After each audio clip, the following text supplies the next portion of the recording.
Hi, and welcome to the Loan Officer Team Training Podcast. My name is Irene Duford, and I'm your host.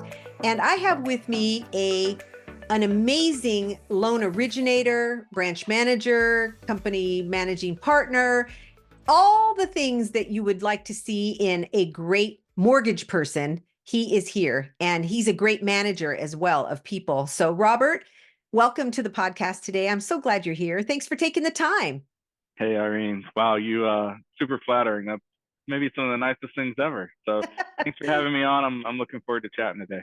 Yeah. So one of the ways that I've met Robert was in our coaching group through the Freedom Club. That's how I met him. But then he has also, Robert, you've sent your people to our training company, to our training courses, and you've been a real advocate of that. And I really appreciate that.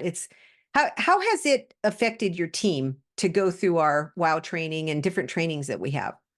It's a game changer, really, and that's not something I say lightly. Like when you look at, as a sales leader, all of the tasks that are on your plate, and you have originators that are trusting you and partnering with you to be able to come in and grow their business, and now it falls on me to provide that support to them and give them the team, to take tasks off their plate and grow.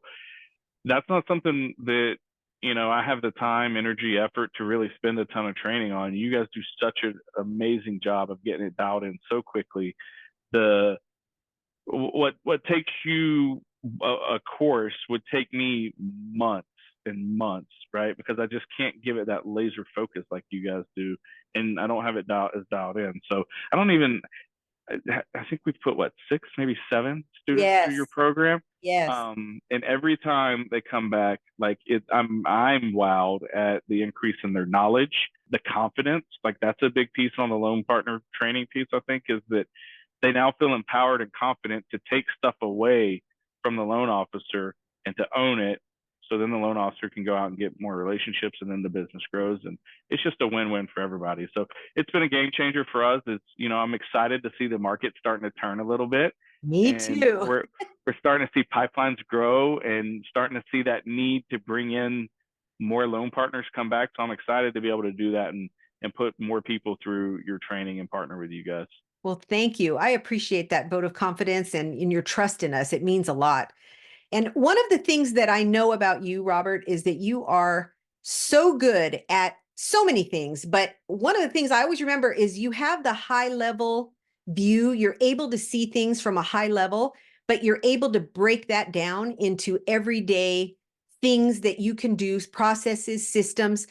I don't know if I've seen someone like you before that has the ability to maybe me, I can see things from a high level and I can break them down too. Absolutely. But it's rare to see someone that has the ability to see things at a high level and then how to break it down and reverse engineer it. So can you tell us a little bit about how you do that? What got you started in that, your background in it? Yeah, absolutely. So shout out to the United States Marine Corps, right? So a lot of people know, I think, that I serve, but what a lot of people don't know is I was a logistics specialist in the Marine I didn't Corps. even know that. Right. So my job was to make sure that the beans, bullets, and Band-Aids got wherever they needed to be able to go so that the fight could happen, right? So when you think of that, there's a lot of systems and a lot of process and a lot of, this has to happen to trigger this, to trigger that, to get to wherever your end result is. And I spent 8 years in that field, so I think it's a byproduct of kind of that foundation. It's just kind of how my brain works. And that very much makes me a systems and process guy. And I mean, really, when we talk about any aspect of our business, whether it's taking a loan from contract to close, if it's, going through the recruiting process, if it's how am I going to build a branch, how am I going to increase my business, whatever it is, there's got to be a system and a flow. One thing you guys teach that I love and I've actually stole is to sweat, right? Do it the same way every time. That fits so well in with our systems and process piece, right? So, Yes. As I look at that, a lot of the times when we're engaging with loan officers or, teams as they're trying to build and grow, whatever it may be, you hit the nail on the head that we reverse engineer it. We talk about, well, where do we want to end up? And that's kind of where that 1,000-foot view comes in, I think, is what's our final destination? Where do we want the end to be? And then we start talking about, okay, well, let's rewind it a step. What has to happen? What does that feel like? What does it look like? Who's involved? What's the communication? Okay, we got that nailed down. Let's rewind it to the next step. And we just rewind it all the way back and really reverse engineer it to get to where are you now? And when we do that and we look up, we started with this big grandiose view of where we want to end up. And now we've kind of talked through every aspect of it, the steps, who's involved, what does it sound like, what does it feel like, when are we doing it, all the way through to get back to where you're at. And now we have a map forward, right? Now we know where we're going, we know how we're going to go there, and then we can start implementing it, right? It's really hard. I think a lot of people don't spend enough time. I think what a lot of people do, Irene, is they have a thought and they just roll up their sleeves and they start trying to do without building the plan and the process. Yes. Right? And if you don't know where you're going, where your end destination is, and you don't have a detailed map of how you're going to get there, you're going to get lost. And then what happens when you get lost? You get discouraged. And then when you get discouraged, you quit, right? Yes. So I think when you can just stop, say, where do I want to go? Reverse engineer it the whole way through and move forward from there, and you have a clear plan that you can implement and success follows. It's funny because I see myself doing this. It's kind of weird almost, I think. I see myself doing this with almost every task that I do, even in my daily life. Like driving to work this morning. Like I'm in the shower and I'm thinking, okay, well, this is how my mind works. I'm going to get out and I'm going to put deodorant on, and then I'm going to get dressed, and then I'm going to get in the truck, and then I'm going to turn here, and then I turn there, and then I go through Starbucks and get my work. Like every step I'm like seeing in advance of doing it. And then when I get here, it's like, I've already done it. Kind of got off topic there a little bit, but no, I like that. I'm glad you brought that up. That's like kind of how I approach everything in our business. Like there's not a single thing that we do that you can't apply that method to and it not work for you. I'm confident in that. Yes. So let's take something. For example, a new loan partner comes in and loan officer has never really worked with a loan partner before. So how would you take that and start that process with a new loan officer that's never worked with a loan partner before? I love that example, right? Because I think as leaders, and I've messed this up so many times, and it took me a little while to learn it, right? Because all of us, where do we, like in that situation, I bet 85% of the people that are going to listen to this, they're going to say, I'm going to start with the loan partner, right? I'm going to start there. And that's 100% wrong. It's 100% wrong, right? And I remember telling a loan officer one time, because he had come in and joined us, and I had put him with an existing loan officer's team that basically was at a rainmaker phase, right? Like all this loan officer did was go out and make the phone ring, and his team did everything else. And I brought a new loan officer in, and he had never had a loan partner to support him.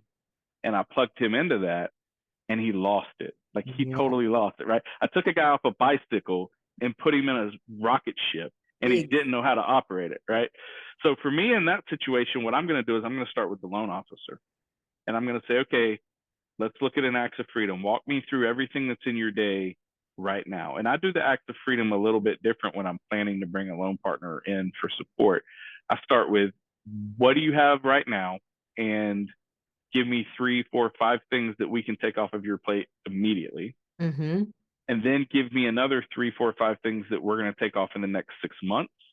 And then give me 3, 4, 5 things that we want to have off within the year. I love that you put a deadline on it, like a date, a plan. You have to put a date on it. If not, you're going to fail, right? So we have 2 or 3 things, however many number we identify, they're coming off today, right now. And now we're going to engage your loan partner and teach them those things and give them those, right? As they start doing those in the course of the next 2 weeks, 3 weeks, 4 weeks, whatever and it could be 3 months, 6 months, whatever timeline we decide, we're going to start working on those other things. That date is the deadline where it needs to be off. So we're going to be training and moving things incrementally as we get there. And when we do this, what it does is 2 things, right? Number one, it lets the loan officer be involved in a controlled release. You're not taking everything from them at once because they want to hang on, right? They don't Yes, want to they give it do. up. It makes them really nervous. So we can kind of hold their hand, guide them, take them baby steps to getting them comfortable with letting go. Number two, it incrementally increases the responsibilities of the loan partner. We're not just dumping a ton of stuff on them all at once. That builds trust and teamwork when we do it Yes. kind of in the staged approach. And then, it's a really cool thing to look up a year down the road, and your loan officer's pipeline has grown. They have work-life balance back. There's stuff that they didn't like doing that they're not doing anymore. And they haven't lost their mind trying to let it go and implement, right? Because it's the same thing. So many loan officers, it's an uncomfortable thing for them to let go. And when they start getting a little uncomfortable, they quit and they pull back. Mm-hmm. So that's how I would do it. I'd start with the loan officer and then incrementally build a process where we're going to take a little bit off to begin with, a little bit more off down the road, steps, phases, and then work with the loan partner as they're taking it off. So many times we just try to jump right in and like make it like it's trying to flip a light switch, and that never works. It never works. We've all tried it many times, right? And it just doesn't work. So in the acts of freedom, we know what the acts of freedom is, but for those of the listeners that don't know what the that term means, explain it to us, what that is, how it's a document. Yeah, absolutely. And this is probably, this and the I will statement are probably the two biggest life altering pieces that I've taken away from the Freedom Club, right? Mm-hmm. The thing I love about the act of freedom is it's not just for salespeople. Like literally, you can use it for anybody, right? We have an operations leader in our company that we just promoted, and in her new role, she's kind of finding her way, right? And what we found is she's kind of reverting back to some of the other things that she used to do. So we sat down, did an acts of freedom, and worked through taking some of that stuff off, right? And now we have a clear map of what it's going to be that we can all hold each other accountable to. So acts of freedom is real simple. You sit and you think and you write down every single thing that you do, every single thing that takes a moment of your time as it relates to whatever your job or function is on a daily basis, right? So for loan officers, it's going to be making phone calls, answering emails, coffee with realtors, locking loans, sending disclosures, chasing bank statements, whatever it may be. Every single thing that you do goes on this list, right? And then you're going to look at it and say, okay, well, there's basically three circles, and they all ultimately interchange, right? What am I good at? What makes me money? And what do I like doing? And if it's a thing that doesn't check all three of those boxes, it can't stay. Right. It's got to go. You shouldn't be doing it. Get someone else to do it, right? And again, this isn't an overnight thing. It takes time. So with that, we sit down with the loan officer in the example you gave. We're going to look at that. We may have 25 things that don't check all three boxes. You can't move 25 things. The loan officer is going to lose their mind. I'm going to blow up the loan partner. They're going to quit because they're overstressed. So we're going to pick and choose. We're going to start with these things. Once those are done, we're going to move to these, then those, then those.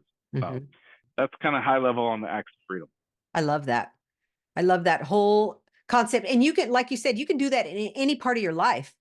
I've done it with the training company, with our training company. I've done it. Like, who's going to do what? Not just for work. Lacey and I did it with household chores. Yes. And I went and hired a yard guy and a pool guy because I don't like doing it. Exactly. Right? So yeah, you can do it with every part of your life. It's really, really powerful. Yeah, it is super powerful. Do you have a loan partner who does the loan consultations, structures the loan, and converts the buyer to work with you? Or maybe you have a loan partner or a team member that you would like to move into that position so that you can be freed up to go get even more loans. How about a newer loan officer who could benefit from some training in how to convert buyers to work with them? Our client conversion training is very specific to this role. It will help them convert even more clients to work with you and your team. We help you to be seen as a trusted advisor. We cover every aspect of converting clients to work with you. They're going to learn emotional intelligence, what it is and how to utilize it. They'll discover the key to a success mindset. Yep, we go deep on this one. How to build rapport right from the first conversation. how to ask the right questions, how to answer objections, specific dialogues and strategies to overcome rate shoppers.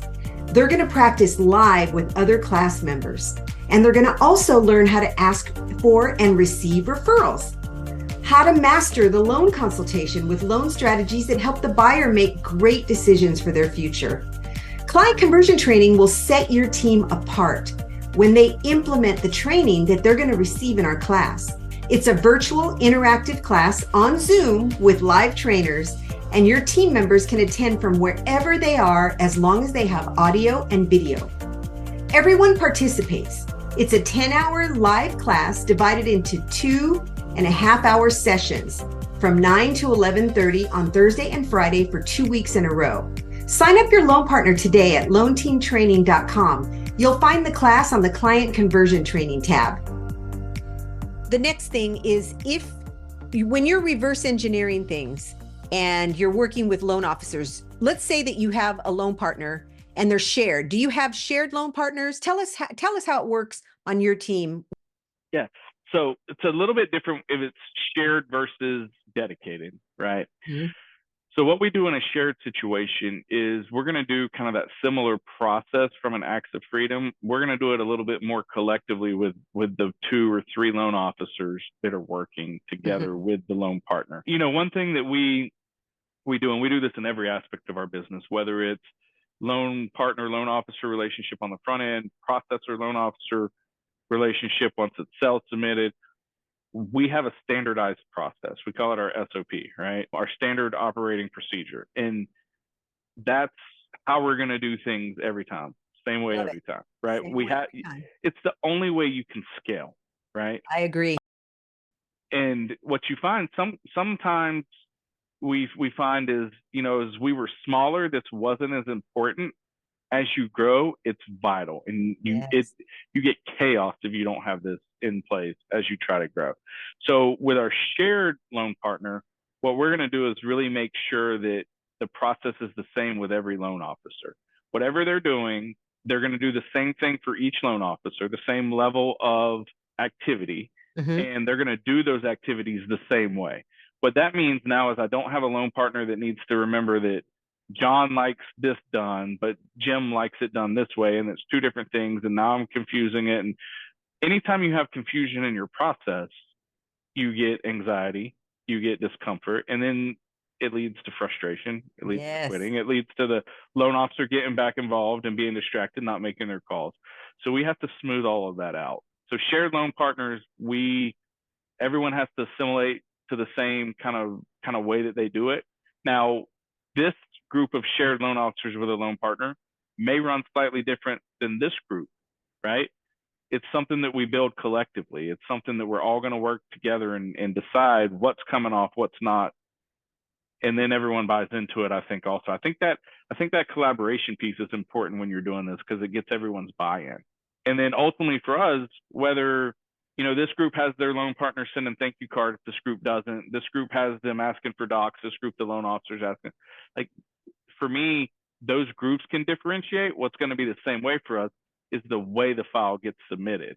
Yes. Who submits it, what steps to get it there may differentiate. But for our process from 1,000-foot view, the same way every time is how it's going to come to the operations team. That's not going to vary. And then the next step of that is once you grow your business and you have your dedicated loan partner, we're going to build that process and you get a lot more say, right? There's more that loan partner is going to take on because it's not shared. Yes. Typically for us with shared loan partners, we don't like things that don't land on their plate or like marketing type activities, maybe some of the DSP calling, but not a lot of it, right? With the outreach calls, like the LOs tend to keep that.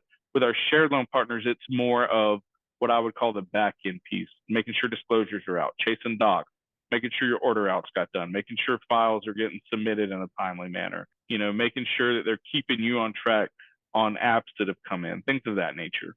Yes. Well, I love that. I love that you offer a shared loan partner. Not everybody does that. And I love that each group, each loan officer, or the 3 loan officers that share, let's say, they can do things a certain way. And another group, they collaborate individually, or not individually, together as a group, they collaborate, but it could be different from one group to the other. And I love that, except that the main stuff is the same, Right. but each group gets to collaborate together and decide how they want to do it. I love that. Right. Yeah. Yeah. I mean, you and I know that, from that first call coming in with a lead to that file getting self-submitted, there's 100 things that happen, right? For sure.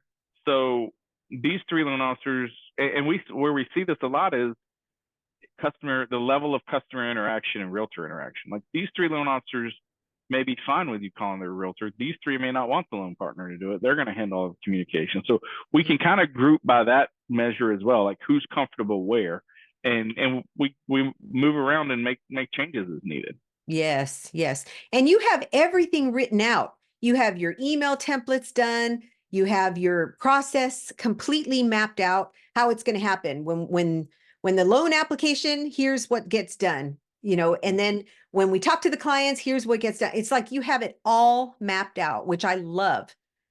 Yeah, it's really that flow. We Carl dubbed it the Fillyaw fantastic file flow years ago. So yes.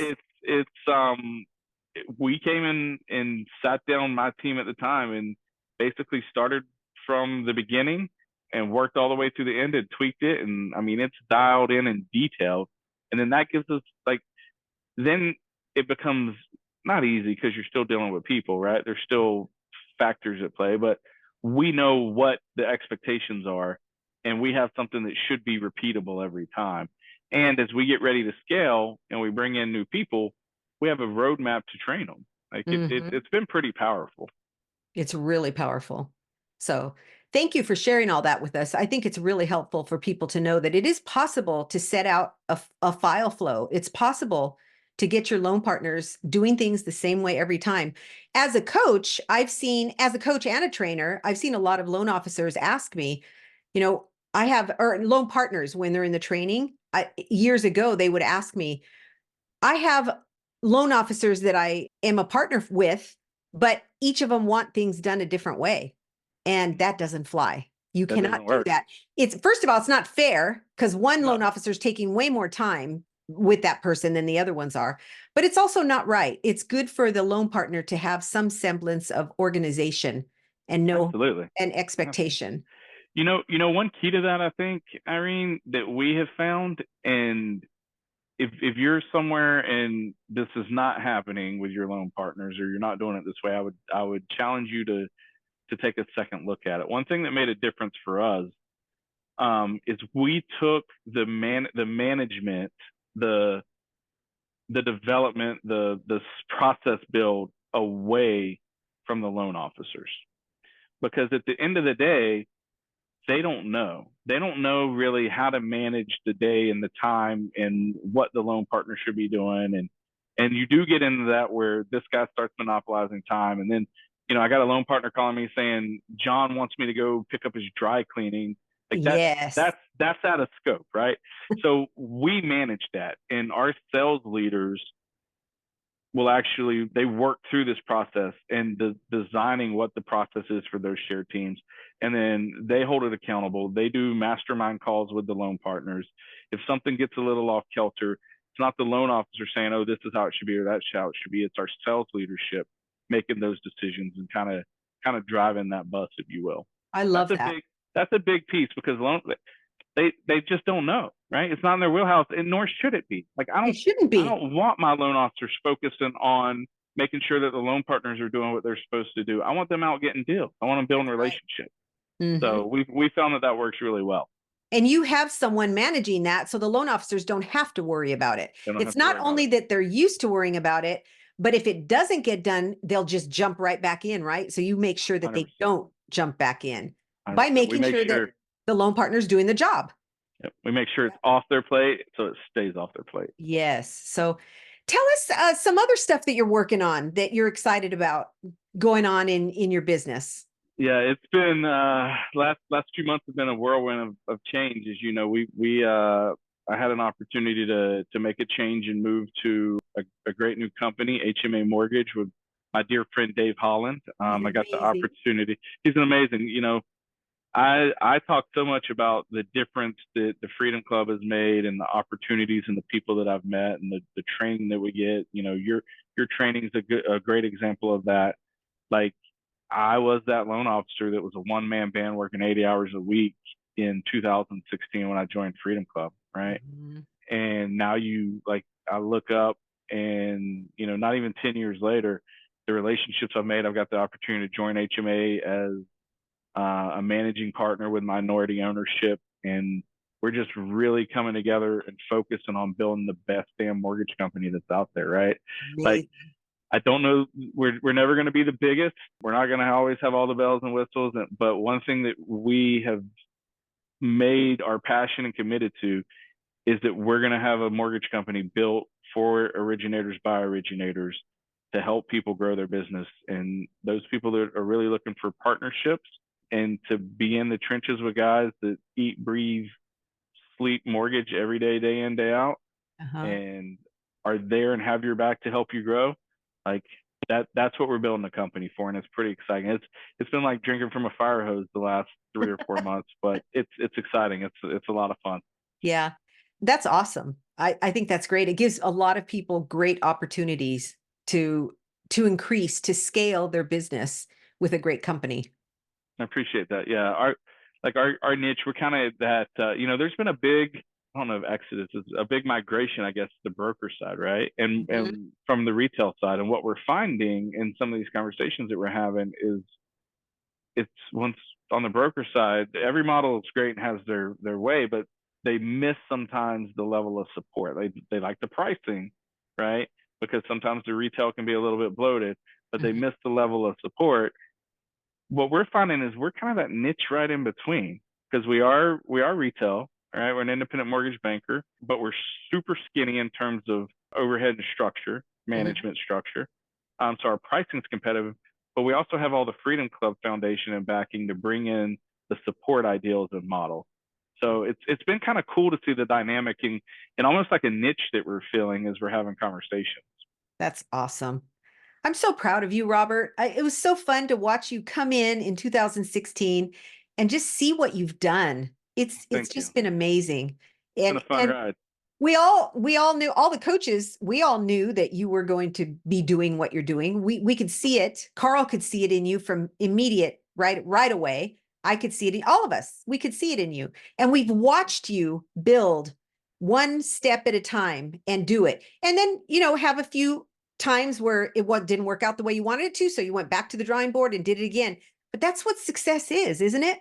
That's it. That's it. You know, and it's funny as we think about kind of our initial topic, I can remember sitting with my wife.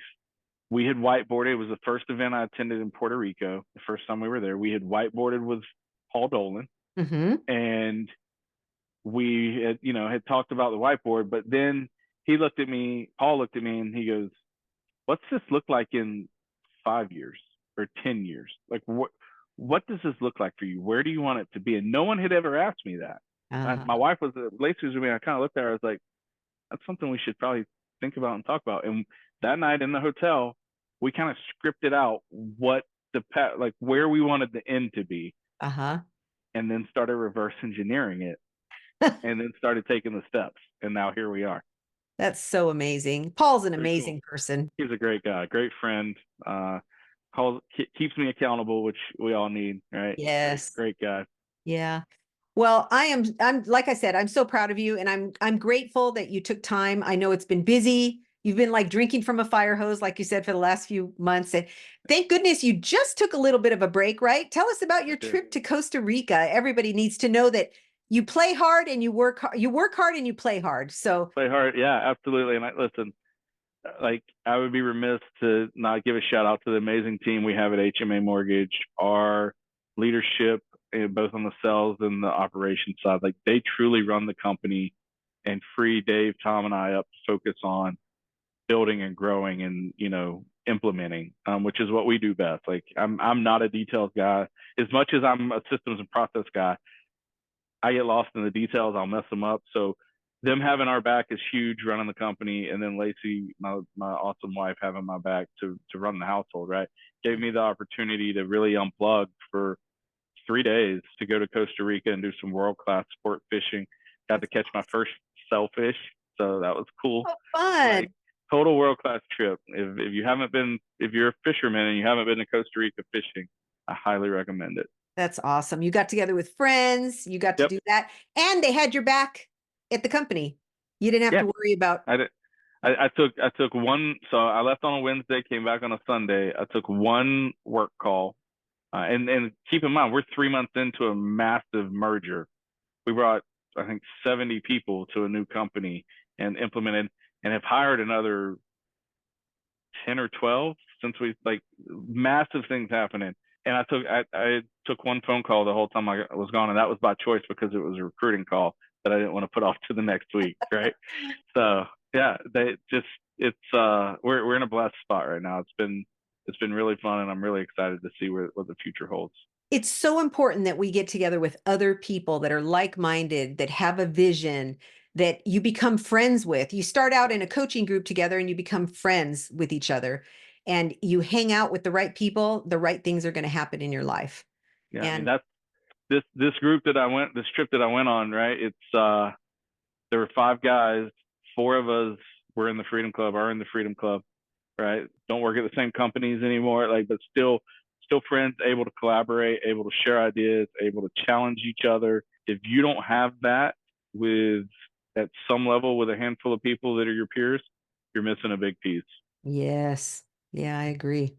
Well, thank you for being here today. And we're going to put in the show notes how to get a hold of Robert. If you have questions, if you would like to get a hold of him, we'll put that in the show notes. And I just want to say thank you, Robert, for being here. Thank you for being an advocate of our training company. And David Holland is an advocate. The reason I know that you're telling the truth when you say that those people have your back, all the operations people, is because we've had a lot of them go through our training from Yep. Dave and from you. And I'm just really grateful. My whole team is really grateful that you trust us and that we're Trust you guys implicitly, and I'm grateful for the service you provide. Like, when you're the easy button when it comes to the loan team training. Like, if there are people out there that aren't leaning in and utilizing it, it's a huge miss, and they should. So thank you for that service. I appreciate you having us on today and just being such a great partner. Thank you. And so enjoy the rest of your day, and we will talk on the next podcast. Thank you so much for joining us today. I so enjoy talking to people like Robert. It was just an amazing conversation. He's an amazing person. He's so good at what he does. And if you take just one thing away from all of the tools that he gave us today, you'll be a much better person for it and a much better business owner for it. So enjoy your day, and we will talk soon.